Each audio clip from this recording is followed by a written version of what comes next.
Obrigada, queridos. Boa noite, amados. Pode sentar. Aleluia. Que bom estarmos aqui para receber de uma palavra poderosa. Amém?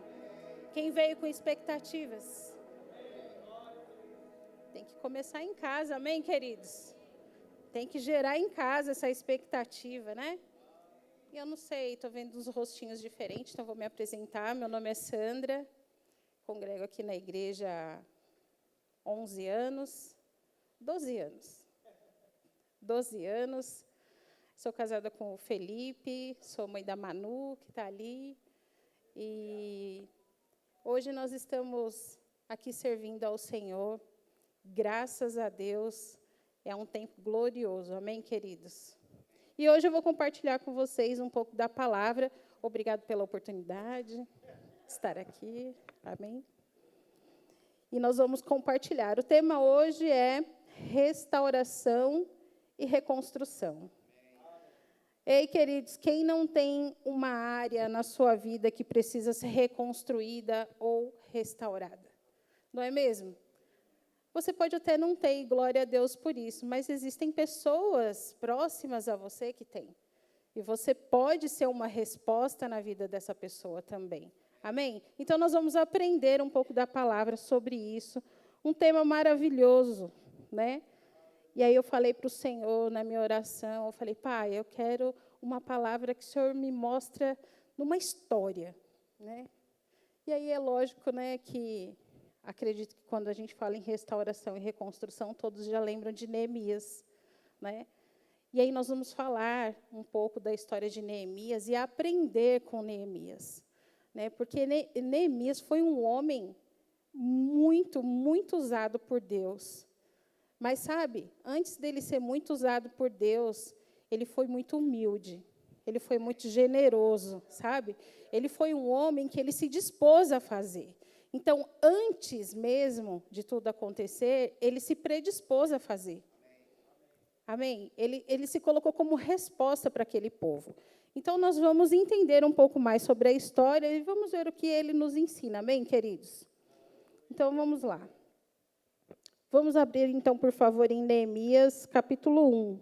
Vamos lá no comecinho, para a gente entender essa história. Aleluia. Glória a Deus.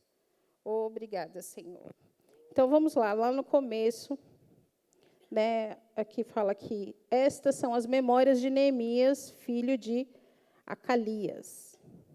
No mês de Quisleu, nós vamos ler primeiro do 1 até o 4. No mês de Quisleu, no 20º ano do reinado do rei Artaxerxes, eu estava na fortaleza de Suzã. Então, vejam, queridos, é o próprio Neemias que está contando aqui. Amém? A gente vai entender que é ele mesmo que está falando. Anani, um de meus irmãos, veio me visitar com alguns homens que havia chegado de Judá. Então, vejam, eles haviam chegado de Judá. Judá era um reino, e Jerusalém fazia parte desse reino. Amém, queridos? Só para a gente se situar na história. Perguntei-lhes a respeito dos judeus que haviam regressado do cativeiro e da situação em Jerusalém. Eles responderam, as coisas não vão bem para os que regressaram à província de Judá. Eles estão passando por dificuldades e humilhações. O muro de Jerusalém foi derrubado e suas portas foram destruídas pelo fogo. Quando ouvi isso, sentei-me e chorei. Durante alguns dias lamentei, jejuei e orei ao Deus dos céus. Vamos dar uma paradinha aqui. Naquela época, queridos, as regiões elas eram cercadas por muro, e isso delimitava aquele espaço, né, aquela nação, aquele estado, né, aquela região. E Jerusalém estava sem muros. E isso significava que não havia proteção para aquele povo, né? Aquela cidade ela estava exposta, significava que ela era enfraquecida. Então, aquele povo precisava de ajuda, aqueles muros precisavam ser reconstruídos. E Neemias foi levantado por Deus por isso. Talvez por todas essas características que a gente falou da sua humildade, ele teve compaixão com aquele povo. E sabe, quando esse irmão chegou e contou, não fazia poucos dias que o muro tinha caído, já havia bastante tempo. Nossa, mas só agora Neemias foi tocado? Sim, foi o tempo que Deus levantou ele para fazer. E ele estava sensível a receber as direções do Senhor. Amém, queridos? Então, nós precisamos estar sensíveis. Então, entenda, ele decidiu ser uma resposta para aquele povo. Ele decidiu ir até aquele lugar, né? Mas ele tinha uma visão. A visão era reconstruir o muro. E da informação que chegou até a visão, existe um caminho. Ele precisava saber como ele ia chegar até lá. Amém? Mas, queridos, Neemias era um homem comum. Mas ele era um homem importante. Porque a palavra diz, aqui mais para frente nós vamos ver, que ele era copeiro do rei. Então, ele não era um cara que estava lá desocupado e falou, agora estou aqui sem fazer nada, vamos lá em Jerusalém reconstruir aqueles muros. Não. Mas ele se colocou nesse lugar. E quantas vezes a gente precisa, né, se colocar nesse lugar, né, que nem ele falou aqui, ele precisou orar e jejuar por muitos dias para ele entender essa direção para ir até lá. Ele ficou triste. Então, ele sentiu a dor daquele povo. E quantas vezes a gente sente a dor do nosso irmão? E quantas vezes a gente se coloca como resposta para o próximo? Sabe, às vezes a gente acha que é uma situação que a gente precisa fazer grandes coisas, mas não, queridos, às vezes um simples ato, você já vai estar ajudando o próximo. Nós precisamos estar sensíveis para enxergar o que o irmão está precisando e ser resposta para ele, estar disponível para isso. Então, Neemias nos ensina isso aqui também, que a gente precisa estar sensível, estar disponível para as pessoas. Amém? Assim como pessoas também vão estar disponíveis a você, para te ajudar no momento que você precisar. Então, vamos lá. Dessa informação até essa visão, ele se consagrou. Amém? Consagrar significa dependência. Dependência de quem? De Deus. Amém? Então, se você tem uma visão, você sabe aonde você quer chegar, mas você não sabe como, o que você tem que fazer? Orar e jejuar, buscar ao Senhor. É Ele que vai te dar o caminho. E Neemias nos ensinou isso aqui, porque ele buscou, ele jejuou e orou, e não foi um dia. A palavra diz que ele orou por dias. Ele buscou por dias. E às vezes a gente quer algo fast food, coisa muito rápida. Então você ora por algo e você quer que aconteça rapidamente. Não, ele orou por dias, até que o Senhor deu essa direção. Amém? Então, a gente precisa estar sensíveis. E quando a gente precisa tomar uma decisão, a gente precisa fazer isso. Mas entenda, às vezes existem situações que são imediatas, que você precisa tomar uma decisão naquela hora. E não vai dar tempo de você fazer um período de oração e um período de jejuar. Amém? Então, o período de oração e jejum é independente de qualquer situação. Porque a gente precisa estar pronto para o que vai acontecer. De repente, é uma situação que você precisa ser ali rápido. E aí você não vai estar sensível para entender o que o Senhor está falando para você fazer? Amém? Então, existem situações que a gente pode permitir esse tempo, algo que a gente está vendo lá na frente, mas também a gente já precisa estar sensível para situações imediatas. Amém? Estão entendendo alguma coisa aí? Glória a Deus. Então, a gente precisa ser guiado pelo Espírito. Amém? E a gente precisa ser assertivo em algumas coisas.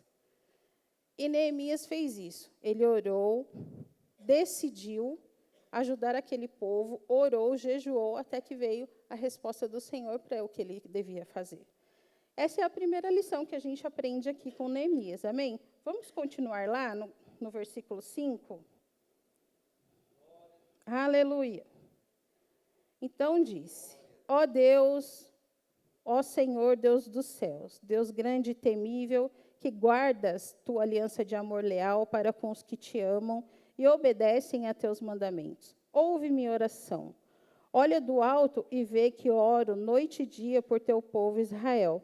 Confesso que temos pecado contra ti. Sim, minha própria família e eu temos pecado. Temos pecado terrivelmente contra ti. Não temos obedecido a teus mandamentos, decretos e estatutos que nos deste por meio de teu servo Moisés. Por favor, lembra-te do que disseste a teu servo Moisés. Se forem infiéis a mim, eu os dispersarei entre as nações. Mas, se voltarem para mim e obedecerem a meus mandamentos e viverem de acordo com eles, então, mesmo que estejam exilados nos confins da terra, eu os reunirei e os trarei de volta ao lugar que escolhi para estabelecer meu nome. Então, veja, ele foi buscar no Senhor. E buscar no Senhor significa que ele foi buscar na palavra. Se ele foi orar a palavra. Então, ele foi buscar alicerce, ele foi buscar um fundamento, algo que o sustentasse, o que desse apoio a ele nesse tempo, né, para reconstruir os muros. Então, ele foi atrás de palavra, ele foi orar. E, às vezes, na nossa vida, a gente fala que nós vamos orar, mas a gente não ora a palavra. A gente ora o que está na nossa mente, o que a nossa emoção manda, o que está na nossa cabeça. Mas nós devemos orar a palavra. Então, queridos, se você precisa reconstruir algo, porque a reconstrução pode ser em qualquer área da sua vida. Se você precisa reconstruir algo na saúde, se é cura que você precisa buscar versículos sobre cura para que você esteja se alicerçando neles, até que a cura se manifeste, porque curado você já é. Amém? Jesus já levou na cruz toda e qualquer enfermidade. Mas até que ela se manifeste no seu corpo, você precisa de versículos que vai te apoiar e vai te sustentar até que essa cura se manifeste. Então, a gente precisa buscar versículos para nos sustentar nessa reconstrução. Se você precisa de reconstrução na sua área financeira, você precisa buscar versículos que te sustentem e te apoiem, fundamentem na área financeira. Porque, queridos, no dia a dia as situações chegam, e os boletos chegam, e as cobranças chegam. E você está alicerçado em quê? Você vai se desesperar? Não, você vai se fundamentar na palavra. Amém? Mas não é só também para reconstruir, mas também para manter a reconstrução. Amém? Quantas vezes a gente vê a pessoa recebeu a palavra de cura? Ela sai daqui, eu vou falar do centro de cura, porque eu participo do centro de cura aqui, e a gente vê as pessoas entram de uma forma e saem de outra. Ela recebe a cura. Eu sou curada. Passa tempos, querido, volta tudo a mesma coisa, porque ela não manteve a cura. Ela não manteve, e para manter, ela precisa pegar esses versículos e se manter sustentado e apoiado por eles, fundamentado nesses versículos. A mesma coisa é a parte financeira, vamos seguir nesses dois exemplos. Quantas pessoas, queridos, já chegaram aqui quebrados, igual arroz de terceira, quebrado mesmo, sem ter condição de nada, e ficaram aqui, perseveraram na palavra, fiéis, e Deus levantou, sustentou. E aí viraram as costas e foram embora. Pararam de congregar. Foram gastar o dinheiro que ganhou. Esqueceu do Senhor. Não manteve o alicerce. Então, quando nós precisamos reconstruir algo, restaurar algo, nós precisamos ter alicerce para isso. Tanto para reconstruir como para manter o que a gente precisa. Amém? Aleluia, glória a Deus. Vamos continuar aqui, então. Vamos para o capítulo 2. Aleluia. Versículo 1. Vamos ler do 1 ao 3. Aleluia.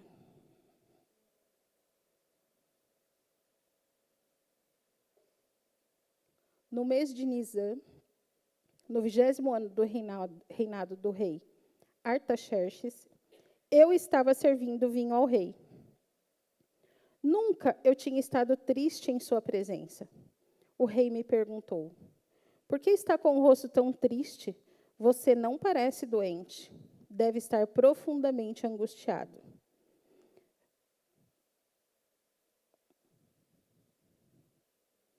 Aleluia. Só um minutinho. Fiquei com muito medo, mas respondi: que o rei viva para sempre. Como o meu rosto não pareceria triste? A cidade onde estão sepultados meus antepassados está em ruínas, e suas portas foram destruídas pelo fogo. Veja, queridos, aqui mostra bem que Neemias, ele não era uma pessoa qualquer. Ele era alguém que estava junto ao rei, uma pessoa de autoridade naquela época. Então, ele não era um simples servo. Tanto é que o rei notou que ele estava triste. Então, percebam, não era qualquer pessoa. Ele estava ali servindo ao rei, mas o rei notava ele. E o rei percebeu, foi além, e não é doença. Eu percebo que você está triste. Daí a gente já pode entender que ele não servia triste. Ele servia com alegria. É uma das coisas que a gente precisa também aprender com Neemias. Ele servia com alegria, mas em um momento ele ficou triste, porque ele soube da situação que estava acontecendo lá em Jerusalém. E era a cidade de onde seus antepassados eram. E aí ele falou para o rei o que estava acontecendo com ele. E sabe que o rei parou para ouvi-lo. E por que o rei parou para ouvir aquele servo? Porque Neemias era um servo fiel. Ele era um servo íntegro. E ele plantou fidelidade, ele plantou alegria na vida daquele rei, ele plantou, durante toda aquela vida que ele trabalhou, serviu, ele fez com excelência. Ou seja, ele plantou e agora ele vai colher. Ele vai colher porque o rei ele quis ouvi-lo e vai ajudá-lo. Então, queridos, a gente pode até plantar em tempo de abundância, mas a gente também pode colher em épocas de calamidade. Sabe, pode estar acontecendo um terremoto, sabe, pode estar acontecendo grandes coisas, assim, coisas terríveis na sua vida, mas você pode colher mesmo em tempos de calamidade. Olha, um exemplo bem simples.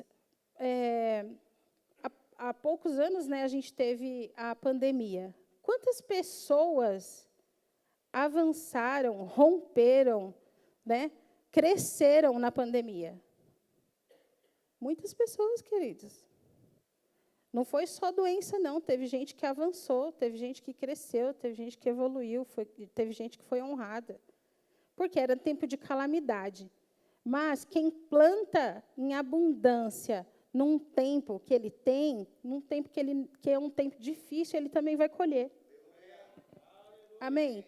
Então, Neemias, ele plantou, e agora ele vai colher. Porque ele fez isso durante um tempo. E a fidelidade, ela nos coloca nesse lugar de colheita. Amém? Vamos continuar, então, aqui no versículo 4. O que você deseja que eu faça? Perguntou o rei. Depois de orar ao Deus dos céus, respondi. Se lhe parecer bem, e se o rei for favorável a mim, seu servo, peço que me envie ajudar para reconstruir a cidade onde meus antepassados estão sepultados. O rei, com a rainha sentada ao seu lado, perguntou, quanto tempo você ficará ausente? Quando voltará? Respondi ao rei, quanto tempo ficaria ausente? E ele atendeu ao meu pedido. Olha só como ele era importante. O rei decidiu ajudá-lo, mas ele queria saber quando ele voltava. Por quê? Porque a fidelidade faz com que as pessoas queiram que a gente esteja perto. Era uma honra. Pode dizer assim, Neemias era obrigação dele ser daquele jeito. Queridos, não é só uma questão de ser obrigação. Porque se fosse assim, no nosso trabalho, por exemplo, quando a gente é elogiado, quando a gente é promovido, quando a gente recebe um parabéns por alguma coisa, poderíamos falar, não faz parte da nossa obrigação, não é nada além do que a sua obrigação. Mas quem não gosta de ser honrado?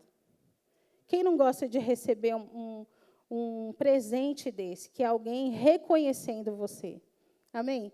Neemias estava sendo reconhecido. E o fato do rei querer que ele volte, significa que ele era alguém importante.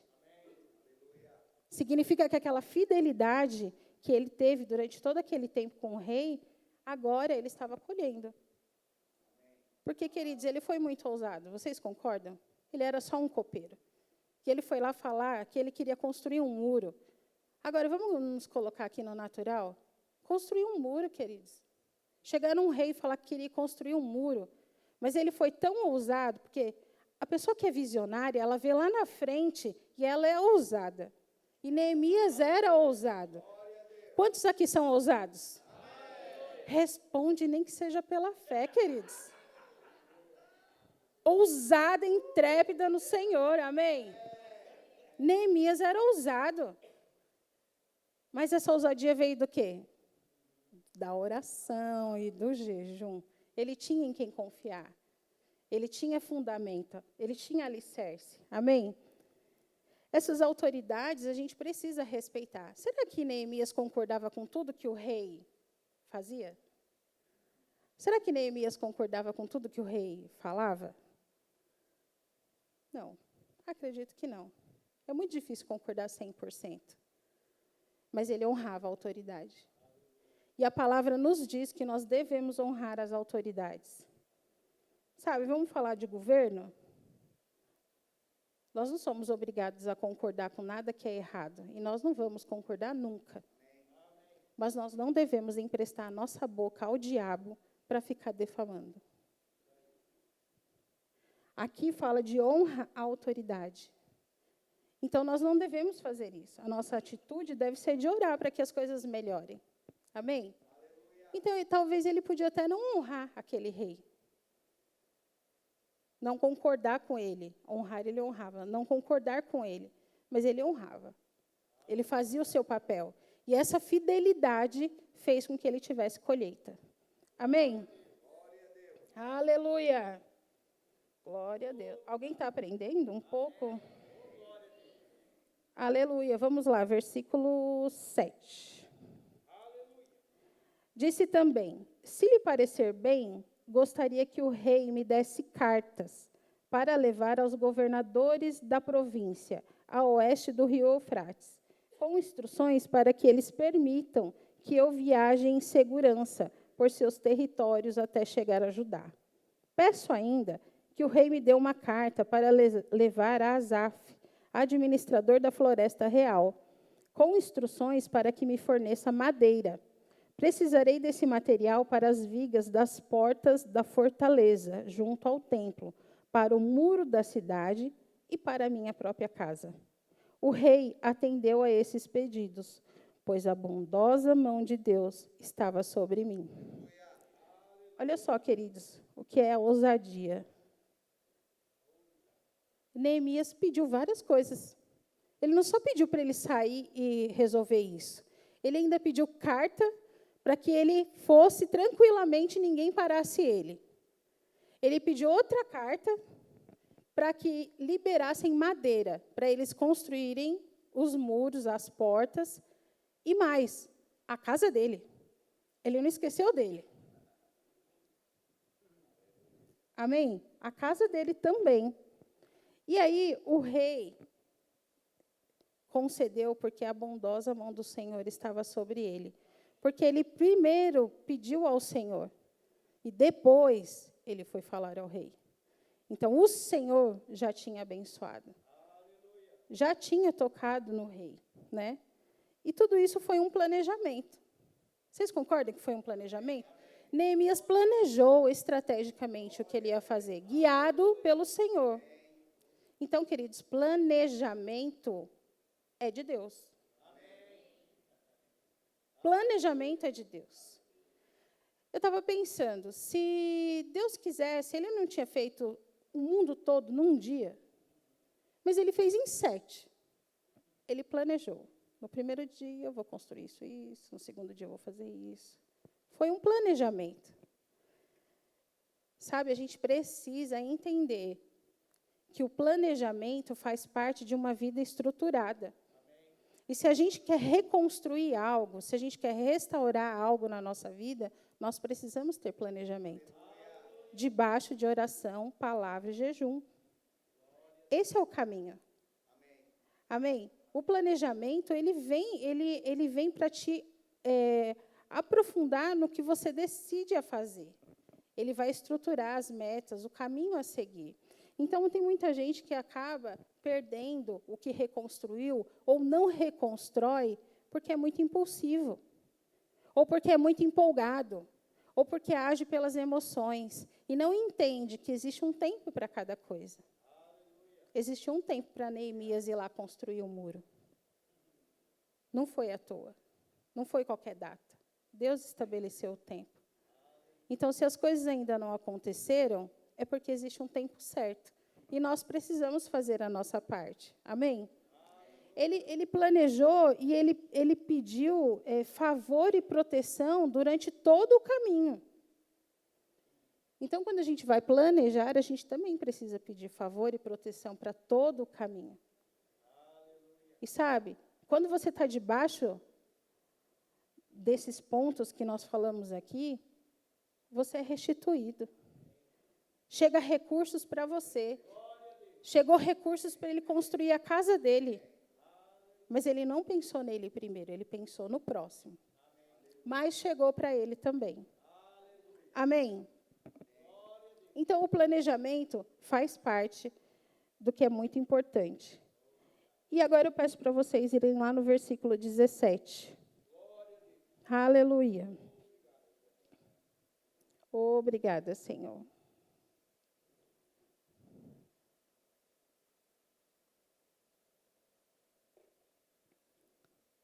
Mas então eu lhes disse: vocês sabem muito bem da terrível situação em que estamos. Jerusalém está em ruínas e suas portas foram destruídas pelo fogo. Venham, vamos reconstruir o muro de Jerusalém e acabar com essa vergonha. Então lhes contei como a mão de Deus tinha estado sobre mim. E lhes relatei minha conversa com o rei. Eles responderam: sim, vamos reconstruir o muro. E ficaram animados para realizar essa boa obra. Neemias não queria a glória só para ele. Né? Ele pediu ajuda. Ele foi às pessoas e pediu ajuda. Vamos comigo reconstruir o muro. Ele confiou na capacidade daquelas pessoas. Ele confiou na integridade deles. Ele confiou que eles iriam ajudar. Ele viu que eles tinham capacidade para isso. Ele confiou naqueles homens. E juntos, na unidade, eles reconstruíram. Não foi Neemias sozinho. Por muitas vezes, talvez não vai ser você sozinho que vai conseguir reconstruir o que você precisa. Talvez você precisa pedir ajuda. Precisa pedir ajuda para alguém que já viveu essa situação e conseguiu passar por ela. Os testemunhos são para isso. Os testemunhos são para isso. Se nós passamos por situações, são para ajudar pessoas que vão passar por elas também. Sabe, nós temos um aconselhamento pastoral aqui toda terça-feira. E como o pastor Aurélio sempre fala, não é só problemas. Você pode vir pedir um aconselhamento para um planejamento, para uma visão que você tem lá na frente. Na multidão de conselhos, a sabedoria. Então, o que acontece? Você pode vir pedir um aconselhamento que vai ser uma vacina, vai ser preventivo. Se a gente começasse a pedir aconselhamentos preventivos, os corretivos iriam diminuir. Nós não precisaríamos sofrer o dano para depois a gente pedir conselhos para reconstruir. Amém? Então, aqui fala sobre a unidade. Que nós juntos somos mais fortes. Falando em igreja, nós juntos somos mais fortes. Os departamentos são mais fortes. Se os líderes confiam nos seus liderados, não centralizam as coisas, confiam que eles vão fazer e na capacidade de cada um, na unção que cada um tem, as coisas seriam bem mais fáceis. Centralizar não é a resposta. Centralizar não faz ninguém avançar. Como irmãos, a unidade faz com que a igreja avance. Na sua casa, a unidade faz com que a sua família avance. O casal em unidade, ele avança. No seu trabalho, em unidade, o seu trabalho avança, fica mais leve. Você consegue avançar. Amém, queridos? Meu tempo acabou. A unidade em Cristo nos torna invencíveis. Aleluia. E tem uma frase que Neemias diz lá no versículo 8:10. Não se entristeça, porque a alegria do Senhor é a sua força. Essa palavra me ensinou demais, queridos. Porque são coisas que às vezes vocês falam, nossa, mas isso eu já sabia. Mas quando a gente para ver um exemplo na palavra e se coloca nesse lugar, você vê que você pode fazer muito mais. Amém? Espero que tenha edificado a vida de vocês como edificou a minha. Glória a Deus.